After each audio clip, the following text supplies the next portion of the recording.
By the summer of 1928, the Kingdom of Serbs, Croats and Slovenes had existed for exactly a decade, and it was already coming apart at the seams. The country had been stitched together in 1918 from the remnants of empires. Serbia, victorious but bled white by the First World War, formed its backbone. Croatia and Slovenia, formerly part of Austria-Hungary, joined it, hoping for a partnership of equals. The new state's constitution, pushed through in 1921, gave Belgrade and the Serbian monarchy far more control than many Croats had expected or wanted. Within a few years, the country's politics had split almost entirely along that fault line. A centralizing government built around the Serbian crown and a Croatian opposition led by the Peasant Party that grew louder every year about federalism, autonomy, and outright grievance. At the center of that opposition stood Stjepan Radić, a former teacher turned politician, blunt, theatrical, occasionally reckless with his own words.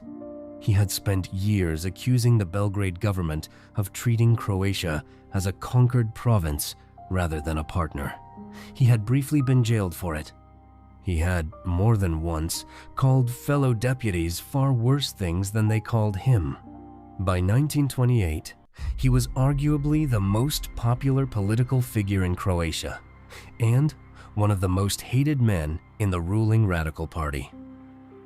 On June 19th, the day before the shooting, 3 Radical Party deputies, Tomo Popović, Puniša Račić, and Joka Selić, stood up in Parliament and threatened, on the official record, to kill him. Radic's own allies begged him not to go back the next day. He went anyway, telling them, "They can kill me, but not my spirit." The session on June 20th opened already at a boil, arguing over the previous day's transcript. Then Puniša Račić took the podium. He reminded the chamber that he had shed his own blood for this country and warned that Serbian interests had never been in more danger, adding that he was prepared to use other weapons to defend them.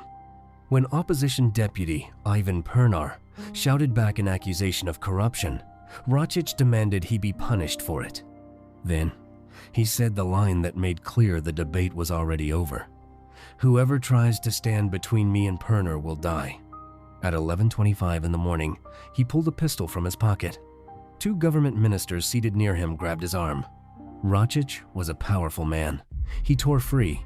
His first shot hit Pernar just above the heart. As Pernar collapsed, Račić swung towards Svetozar Pribicević, a Serb himself, but Radic's closest political ally who managed to duck out of the way. The bullet meant for him struck Deputy Đuro Basariček instead, who had lunged forward trying to stop the shooting. Basariček died on the chamber floor 12 minutes later. Then Račić turned on Radić himself, hitting him in the stomach. Radic's own nephew Pavle ran toward Račić. Račić shouted, "Ha ha ha ha ha! You're exactly who I wanted!" Pavle died in the hospital less than an hour after being carried out. A 5th deputy, Ivan Granja, took a bullet in the arm and survived. Then, according to witnesses, Račić simply walked out. Through the minister's room, into a waiting car, unarrested, reportedly shouting about Serbian glory as he left the building he had just turned into a crime scene. Radić did not die that day. He was operated on in Belgrade and seemed, briefly, to be recovering. Then his condition turned. He died on August 8th, almost 7 weeks later, becoming, in Croatian memory, one of the great martyrs of the 20th century. The political fallout was immediate and enormous. Croatian deputies walked out of parliament entirely, refusing to sit in a chamber where their leader had been shot. In Zagreb, tens of thousands of people flooded the streets in protest, genuine outrage from a population that saw the shooting as confirmation of everything Radić had warned them about. Police fired into some of those crowds. People died there too. The government in Belgrade never recovered its authority after that. Parliament effectively stopped functioning as Croatian representatives boycotted it entirely. Into that vacuum stepped King Alexander. On the 6th of January 1929, he suspended the constitution altogether, dissolved parliament, banned political parties, and assumed personal dictatorial power, telling the country it was the only way to save Yugoslav unity from collapse. It was not unity, it was control, and it would define the kingdom for the rest of its existence, right up until the next war arrived to tear the country apart again. 5 gunshots inside a parliamentary chamber had done what a decade of political argument could not. They killed the fragile idea that Serbs and Croats could govern the same country as equals, and they killed it for good.